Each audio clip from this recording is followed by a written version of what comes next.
Hello everyone, আসসালামু আলাইকুম। আমার নতুন একটি ব্লগে আপনাদের সবাইকে স্বাগতম। আশা করি সবাই ভালো আছেন। আমি ৩ দিন যাবৎ আজ খুবই অসুস্থ। তারপরও কিন্তু সংসারের প্রায় কাজে আমাকেই করতে হচ্ছে। কিছু করার নেই, কারণ আমাদের মেয়েদের জীবনটাই এরকম। অসুস্থ হলেও মাঝে মধ্যে কাজ করতে হয়। প্রায় সময় মেয়েদেরকেই কাজ করতে হয়। হাসব্যান্ডও মাঝে মধ্যে সাপোর্ট করে, কিন্তু ছেলেরা তো আর মেয়েদের মতন কাজ করতে পারে না, তাই না?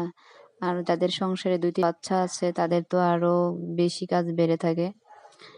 ২ টা বাচ্চা আছে, সারাদিন অনেক রুম নষ্ট করে।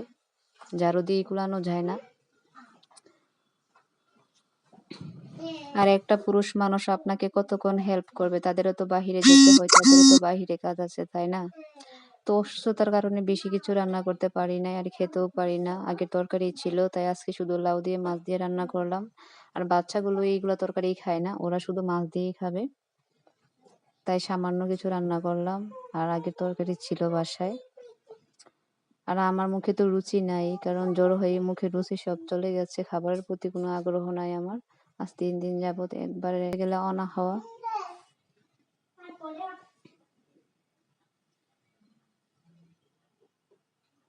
তাই ভাবলাম আজকে একটু লাউ রান্না করে দেখি খেতে পারি কিনা। আর এইদিকে দেখেন আমার মেয়েটা, সে প্রাইভেটের লেখা লেখছে। লেখার পরে সব বই খাতা রেখে এখান থেকে চলে গেছে বাহিরে খেলার জন্য। সবগুলো এখানে রেখে চলে গেছে। সে সবসময় এরকম করে লেখা লেখে তারপরে এখানে ফেলে দিয়ে চলে যায়। আর ছেলেটাকে বাদ দিয়েছিলাম সকালে খাওয়ার জন্য, সেও ভাত খায় নাই, এখানে রেখেই চলে গেছে অল্প কটা ভাত খেয়ে। এই দেখেন সারাদিন কত ঘর নষ্ট করে।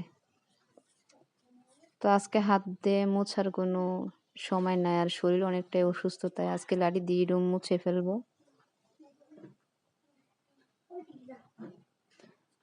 এত কাজ থাকে বাসার মধ্যে, আর অনেকে মনে করে বাসার মধ্যে কোনো কাজ নেই, শুধু খাওয়া দাওয়া আর ঘুম।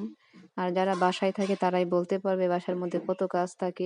কত কিছু পরিষ্কার করতে হয়, আর কত কিছু পরিষ্কার রাখতে হয়।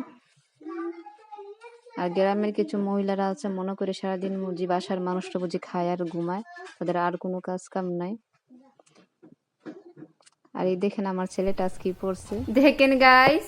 এই দেখেন মিহিরে কি পরছে। মিহিরে কিন্তু আজকে মারজানার স্কার্ট পরছে। দেখেন মিহিরের মেয়ে সাজতে ইচ্ছা হয়েছে না। মিহির, কেন তুমি মারজানার স্কার্ট পরছো? তুমি না ছেলে, পাগলা ছেলে। মিহিরের প্রায় সময় কিন্তু মারজানার স্কার্ট পরতে মন চায়, ওর মারজানার জামা কাপড় পরতে মন চায়। এই ছেলে মেয়ে সাজ, আবার শরম পায়। দেখছেন ভিডিও করতে চায় না, শরম পায়।